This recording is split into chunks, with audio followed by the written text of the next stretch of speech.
gente agora vai falar de um outro negócio que é chato pra caramba, mas tem acontecido cada vez mais em São Paulo, principalmente, Joel, que é multa de trânsito. O Josino tá com um levantamento aqui em mãos, quase nada. Ele tá com um levantamento aqui desse ano de 2022, fazendo uma comparação com os dados de antes da pandemia, que é o mais correto, né? Quando a gente tinha um fluxo de veículos bem grande também na região metropolitana. E o número é impressionante, né, Josino? Boa tarde pra você. Fala, Josa! Fala, Joel. Oi, Ana. Boa tarde para vocês, para os nossos ouvintes. Pois é, números que não acabam mais. 5.215.000 multas aplicadas na cidade de São Paulo em 2022. É um balanço, é um número da própria prefeitura que a gente apurou. E aí, fazendo uma média, dá uma multa aplicada a cada 5 segundos. Esses números se referem até outubro, entre janeiro e outubro, os 10 primeiros meses. A prefeitura ainda não divulgou os dados, tanto de novembro como agora de dezembro. A arrecadação, número que também impressiona, olha só, a prefeitura já arrecadou 1.694 bilhões de reais com multas aplicadas nesse ano. Claro que esses dados, esses índices vão crescendo a cada ano que passa, desde 2008. A gente analisou todos esses números. Mas se 2022 seguir a média dos últimos meses, agosto, setembro, outubro, novembro e dezembro forem assim, vai ultrapassar o recorde histórico e vai ser o maior ano, o ano com mais arrecadação de multas aplicadas da história. 2018 está em primeiro lugar ainda. A prefeitura arrecadou pouco menos de 2 bilhões de reais. A gente conversou com um professor do Mackenzie, Luiz Vicente, que é especialista em trânsito. Ele nos disse o que a prefeitura tem que fazer com esse dinheiro para melhorar o trânsito ainda mais. A gente vai atrás aqui da fala desse especialista, Josino, mas pode complementar aí a sua informação. Cara, uma multa a cada 5 segundos em São Paulo. É muita coisa, impressionante, né? Na sua participação, quantas multas já foram aplicadas. É grana que não acaba mais e, infelizmente, nós sabemos que nem todo esse dinheiro ele é aplicado, como deveria ser, em maior parte, para os benefícios do nosso trânsito. Distante disso, pois não, Josa?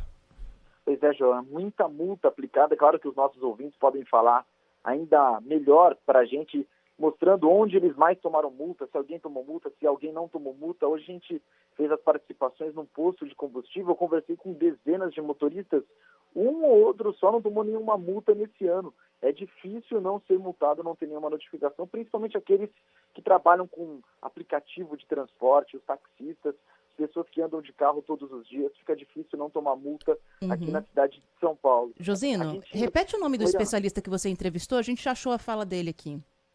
É o Luiz Vicente, professor do Mackenzie, ele é especialista em trânsito. Vamos lá, então. O ponto principal é que nós precisamos, de certa forma, ter uma reversão proporcional desta quantia arrecadada das multas para trabalhos educacionais, que podem ser desde a parte relacionada a novos usuários, novos motoristas, motociclistas.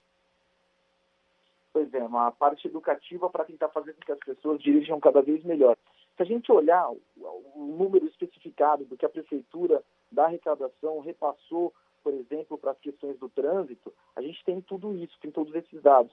Então, do total do montante que a prefeitura arrecadou, a maior parte foi para serviços da CET, da Companhia de Engenharia de Tráfego, 383 milhões de reais. E, em segundo lugar, aí sim, 233 milhões para a operação tapa-buraco. O trânsito na cidade é muito perigoso, muitas pessoas morrem no trânsito, tem muito buraco, a gente não tem um material de qualidade, não tem um asfalto de qualidade, principalmente nos bairros mais afastados do centro. A segurança também não é muito, né, Juliana? São vários casos de assaltos. Hoje mesmo a equipe da Band flagrou um assalto, um cara deu uma cotovelada no vidro do carro para pegar o celular. E além disso também muitas multas sendo aplicadas, mais de 5 milhões em 2022. E é pênalti sem goleiro. Pênalti sem goleiro, é indefensável, é difícil defender essas multas, que muitas delas são aplicadas de forma indiscriminada. Tão indiscriminada que vocês se lembram. No meio da pandemia, nós recebemos um chamado de um conhecido da Ana, que toca uma ONG aqui em São Paulo.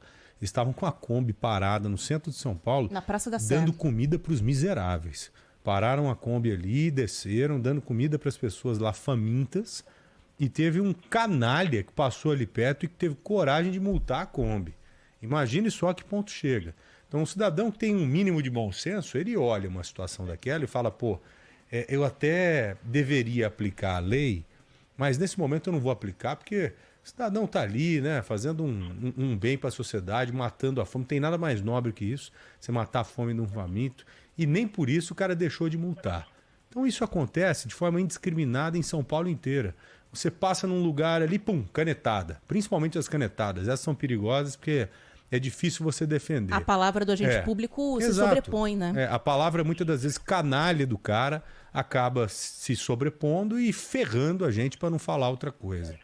É triste. O cara que sai ali com aquela sede mesmo para multar e sede que vem com algum tipo de estímulo. Porque muitos têm que cumprir meta, talvez, né? Ter que multar tantas vezes lá por dia, por ano e tal, para chegar a esse número exorbitante que o Josino acabou de compartilhar com a gente. Não que não tenha que existir isso. A multa ela é necessária para fazer com que a gente se enquadre cada vez mais dentro das regras. Mas nós temos que saber até que ponto isso é saudável ou não. Quando que rompe a barreira do que é saudável, do que é legal para o cidadão. Mas sabe que eu tenho também uma impressão, Joel, circulando por aí, de que a gente está dirigindo pior depois desse período aí de pandemia. Sei lá se a gente está mais distraído, se a gente está mais aflito, apressado, não sei dizer. Mas a impressão que eu tenho, como motorista mesmo, de até vezes erros que eu cometo que não são comuns à minha prática, sabe? Porque eu tô aqui, mas a cabeça está em Marte, né? E isso é perigoso. Então, a maior parte das multas que são aplicadas em São Paulo são de radar, né? Então, assim, o agente pode cometer alguma coisa de má fé, enfim, pode acontecer. O radar é mais difícil, né, disso acontecer, embora a gente tenha alguns erros aí também. Mas é um número bastante significativo e a gente tem que ver, na verdade, a campanha contrária para reduzir esses números. E isso não vem, porque a própria prefeitura já conta com uma arrecadação anual de multas dentro do orçamento. Tem que ter um trabalho contrário para ver se a gente reduz essas infrações e deixa o trânsito mais seguro. É isso que faz falta. Em relação ao radar, tem a canalice do local que ele é colocado. Às vezes a sinalização ela é feita de um jeito para te colocar numa armadilha, para você cair de forma proposital mesmo naquela multa. Acontece também. Então é aí que está o ponto. Então a canalice ela não deixa de ser aplicada, porque eles têm que cumprir essa meta. Sem essa grana eles estão ferrados. Estão ferrados para não falar outra coisa mesmo. Então eles já sabem que é igual o pescador. Ele faz de tudo ali para pescar o peixe. E a gente é um monte de peixe aí sendo pescado pelo município, pelo estado, pelo governo federal. É isso aí. Eles vão cada vez fechando mais a gente para ir buscando cada vez mais o dinheiro honesto que a gente ganha. Primeiro que eles não têm competência para produzir nada, não produzem nada, mas são monstros em pegar o que a gente tem. Então o poder público hoje, em todas as esferas, ele é um inimigo do povo. Ele faz de tudo para dificultar a vida da população. Pode ter certeza, imposto que deve surgir daqui a alguns dias para qualquer tipo de cidadão. Não sei se vai ficar só na esfera dos maiores e tal, mas cada vez mais eles vão criando artifícios para buscar o nosso dinheiro. Arrecadação. É isso aí.